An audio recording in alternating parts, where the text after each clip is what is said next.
You are watching three small dots on a screen. They are dancing, pulsing, signaling that someone is typing. And before they have even finished, your body has already begun preparing a response, a clarification, a softening joke, a careful explanation designed to make sure nothing gets misunderstood. There is a pull you probably recognize, not always loud, not always dramatic. Sometimes it is just the quiet, almost invisible urge to make sure everything is okay, to bridge the gap before it widens, to be the one who keeps the social fabric from tearing. You have probably called this being considerate. You have probably called this being emotionally available. But there is something else worth looking at here. There is a specific kind of power in the person who can look at those three dots and put their phone face down.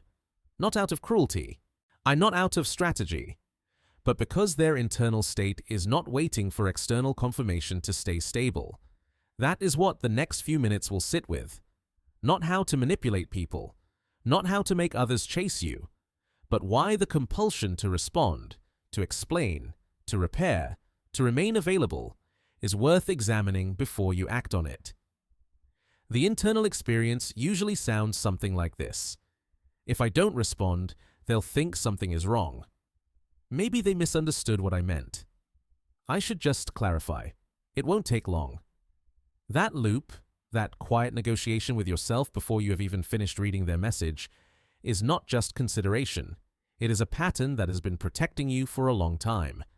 And the question worth sitting with is this. Why does withholding attention, not as punishment, but as restraint, sometimes change the dynamic entirely? Here is what is actually happening beneath the surface. When someone signals distance, through silence, delay, or withdrawal, the nervous system reads it as a social signal, not just uncomfortable. A signal that something needs to be fixed, and the mind begins to calculate. What did I do? What can I say? How do I return this to balance? This is not weakness. This is a pattern that formed around a real need. The need to stay connected, to remain legible to the people around you, to know where you stand. But here is what this pattern quietly produces over time. When you consistently respond to distance with increased presence, more explanation, more availability, more reassurance, you are not dissolving the tension. You are teaching the dynamic what happens when tension appears. And the cycle tends to move like this. Someone signals disapproval or distance. Anxiety reads it as a threat. You increase communication or emotional output. An imbalance in attention forms, and influence quietly shifts away from you. Notice that nothing in that cycle requires anyone to act with intention. It does not require manipulation on their part. It does not require failure on yours. It is simply a dynamic. And dynamics follow their own logic. The person responding more emotionally in a tension point tends to lose positional clarity. Not because they are wrong, not because the other person is powerful, but because attention reveals hierarchy. And attention that is constantly, unconditionally available often reads as lower social weight. This is the part that tends to feel uncomfortable. Harder because understanding it requires asking a question that cuts against a flattering self-image. When you feel unable to leave a message unread, when the thought of someone being quietly frustrated with you for an hour makes your skin crawl, are you being kind? Or are you trying to regulate your own anxiety by managing how other people perceive you? Those two things can look identical from the outside.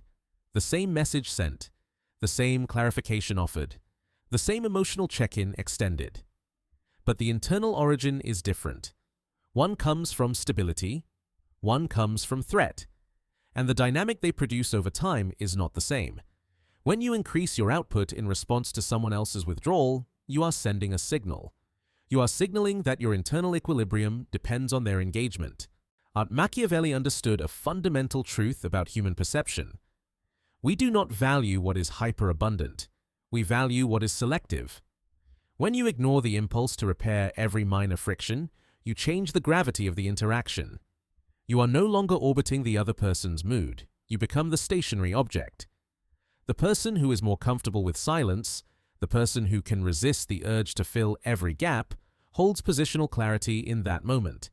Not because they are cold, but because their stability is not leaking into the space between messages. Consider the last time a relationship shifted. Someone became distant. Perhaps they stopped initiating. Your reflex was probably to lean in. You checked your messages more often. You rehearsed what you would say next. You looked for a way back in. In that moment, something reorganized. If you are always the one monitoring the temperature of the room, always the one ensuring no one goes away unhappy, you have appointed yourself the guardian of the connection, while the other person has the quiet luxury of simply existing within it. To ignore, in the truest sense, is not cruelty. It is the reclamation of that luxury. Here is where the identity layer becomes relevant. There is a self-image that tends to sit beneath this pattern. I am just a considerate person. I don't like leaving things unresolved. I care about people. That is why I reach out. These things may be true, but there is a distinction worth making carefully. Consideration is a choice made from stability. Compulsive responsiveness is a choice made from threat. They can look the same from the outside, but the internal origin and what they signal over time is not the same. You may not be too nice, you may simply be too available. And those are not the same thing. Respect often follows emotional restraint more than emotional explanation. When you over-explain yourself, you are quietly asking for permission to be understood. When you can hold a pause, when you do not rush to fill the silence with justification, you are communicating something different. You are communicating that your internal state is not up for negotiation, not because you are punishing anyone, not because you are performing detachment, but because you are stable enough to let the silence exist without interpreting it as collapse. Zoom out for a moment. Humans measure importance through scarcity, not just objects, not just resources, attention itself. When your attention is a constant, steady stream, available regardless of how you are treated, unconditional by design, it becomes background noise, like the air in the room, present so consistently that it stops registering as anything specific. When attention is selective, when it is sometimes withheld, when there is occasionally restraint, when silence is sometimes allowed to remain silence, it begins to carry weight again. This is not manipulation, it is social perception. Attention reveals hierarchy, not because you are trying to rank people, but because the mind is always, quietly, reading what things cost. Ignoring someone is not always an act of aggression. Sometimes it is the only way to remind both people where one ends and the other begins.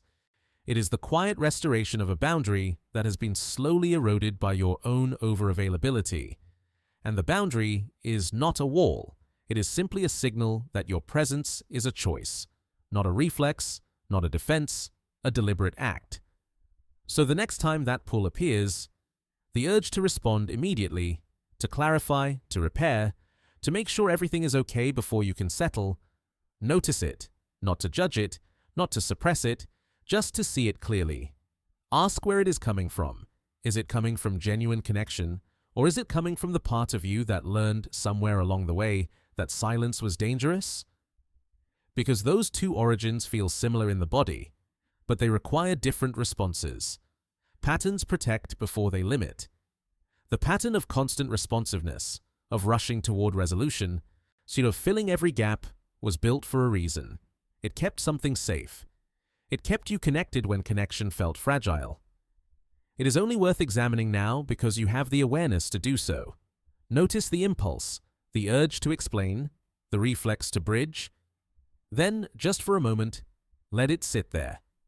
Sometimes silence is not avoidance. Sometimes silence is stability. And knowing the difference, that quiet internal distinction between reacting and choosing, is where something shifts, not loudly, not dramatically, just a little more clearly than before.